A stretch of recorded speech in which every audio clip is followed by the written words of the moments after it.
Imagine losing your century-old home to a devastating wildfire, only to find a creative way to rebuild by moving a historic house across town. That's exactly what Evan and Caitlin Chambers did after their Altadena bungalow was destroyed in the Eaton Fire. But here's where it gets controversial. Instead of opting for a new build, they chose to relocate a 1911 Craftsman-style home from Hollywood, saving it from demolition and preserving a piece of history. And this is the part most people miss. Their journey wasn't just about rebuilding. It was about reimagining how communities can recover sustainably and affordably. After the fire, the Chamberses faced a daunting reality. Underinsured, they received only $300,000 from the California Fair Plan, far short of the $500 to $700 per square foot needed for new construction. Caitlin recalls, reconstructing our tiny house would have been astronomically expensive.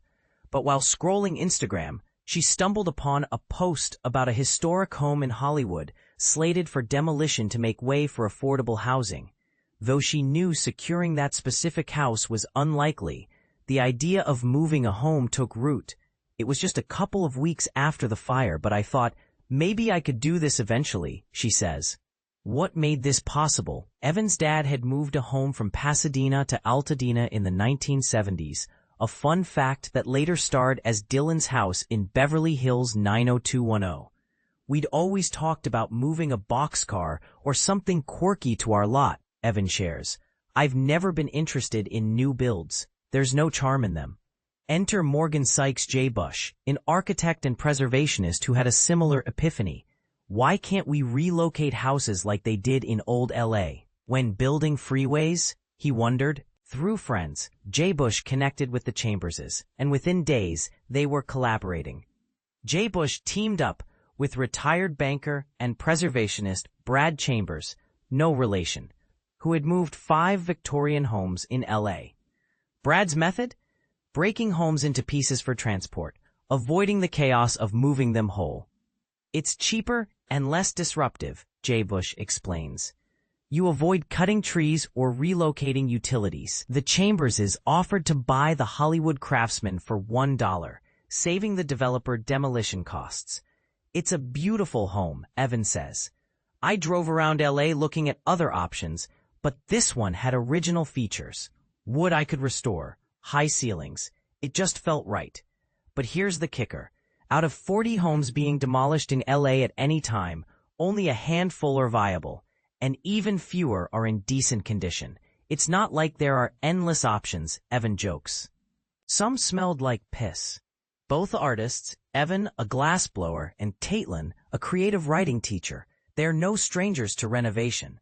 But this project was emotionally taxing. Timelines are unpredictable, and house movers are rare. It's a dying art, Caitlin admits. Still, they're documenting their process to help others.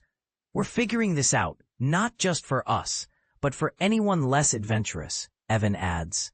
The move is estimated to cost $550,000, or $230 per square foot, half the price of new construction.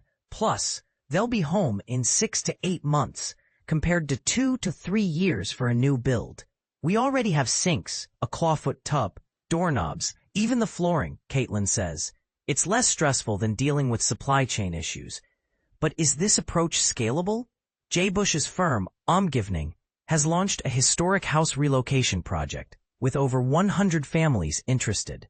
Another couple, Gwen Sukina and Jacques Laramie, moved a 1910 Craftsman from Los Feliz to Altadena. New modern homes just don't fit Altadena's vintage charm, Gwen says. Their home, a 3,600 square foot Craftsman, was itself moved in 1948 by its former owner, Alice Blackburn, who threw a party during the relocation, a story that landed in Life magazine, while Sukina and Laramie paid more, covering the developer's mortgage for 2 months. They're confident it's a bargain. We'd never afford to build a house this size, Gwen says. They're also pursuing historic landmark status under California's Mills Act to reduce taxes. This house deserves it, she adds. But here's the bigger question. Can this model truly revitalize communities? For the Chamberses and their neighbors, it's not just about preservation, it's about rebuilding a sense of home. Until everyone's back, it won't feel the same, Jacques reflects. Caitlin agrees. I won't be content until everyone who wants to return can. This isn't just a story about moving houses. It's about moving hearts. It challenges us to rethink how we rebuild, preserve, and reconnect. What do you think? Is this the future of sustainable recovery or a niche solution? Let's discuss in the comments.